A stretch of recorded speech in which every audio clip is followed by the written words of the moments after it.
Hidden just off Route 66 in Oklahoma stands one of the strangest works of art in America. A structure that doesn't quite make sense here.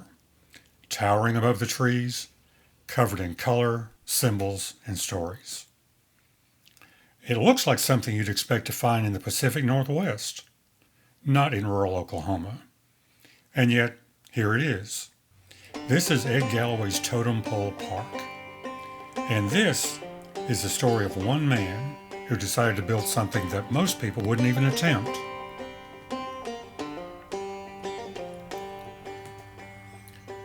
We're just outside Foyil, Oklahoma, along the fading but still legendary path of Route 66. You'll find this place tucked quietly away from the highway. No crowds, no big tourist infrastructure, just a park. And a structure that you just won't believe. Now, at first glance, you might think this is some kind of Native American totem pole, but it's not. And that's where the story really begins.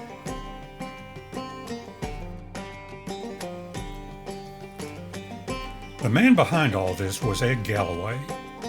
He wasn't a famous sculptor, not a trained artist in the traditional sense. He was a teacher, what they called a manual arts instructor back then, probably woodworking. Someone who spent his life working with his hands and showing others how to do the same.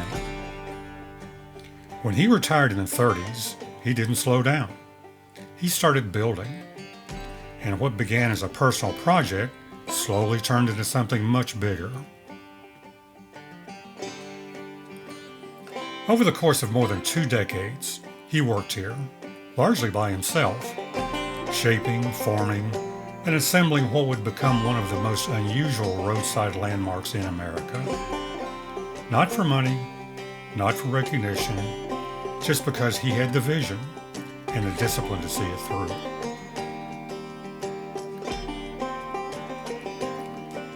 The centerpiece of the park is impossible to ignore. Rising nearly 90 feet into the Oklahoma sky, this is often called the largest concrete totem pole in the world. But unlike traditional totem poles carved from a single tree, this one was built, piece by piece, layer by layer. A steel and concrete core, covered with hand-shaped forms, and finished with bold, almost surreal colors. As you move closer, the details start to emerge. Animals, faces, symbols, each one slightly different, each one carrying its own personality. There's no strict pattern, no formal structure that you can easily decode. It feels less like a traditional monument and more like stepping inside someone else's imagination. And maybe that's exactly what it is.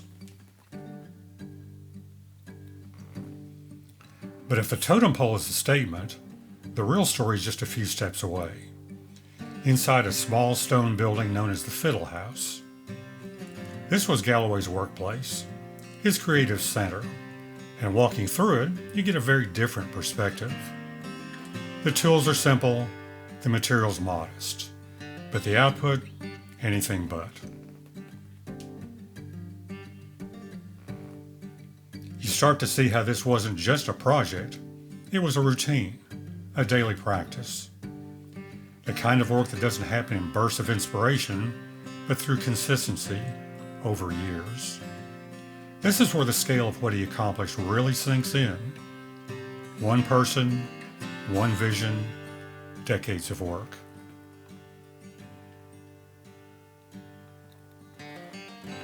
Now it's important to pause here for a moment, because despite the name, this isn't a traditional Native American totem pole. It wasn't built within that cultural tradition, and it doesn't follow those meanings or practices. What Galloway created here is something different, a personal interpretation, influenced perhaps, but ultimately separate. And that distinction matters, because what you're looking at isn't a cultural artifact. It's a piece of American folk art, raw, unfiltered, and entirely individual. After Galloway passed away in 1962, the park didn't stay like this. Time moved on. Paint faded. Structures weakened. And like a lot of places along Route 66, it came dangerously close to being lost altogether. But not completely. Over the years, local groups and preservation efforts stepped in, slowly restoring, repainting, reinforcing, and bringing the park back from the edge. What you see today isn't exactly what Galloway left behind, but it's close enough to understand it. And more importantly, it's still here.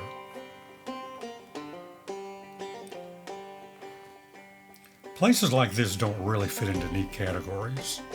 They're not major tourist attractions, they're not polished museums, and they're not trying to be. What they are is something much simpler. A record of one person's decision to spend their time building something that didn't need to exist, and to keep going long after most people would have stopped.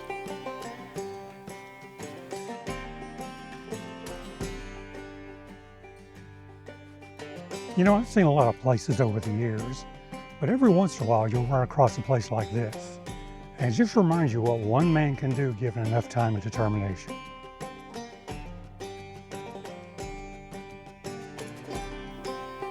In a world that moves faster every year, there's something about that still feels worth paying attention to. If you find yourself traveling Route 66 through Oklahoma, this is one stop you don't skip. Not because it's famous, but because it's different. And sometimes that's reason enough.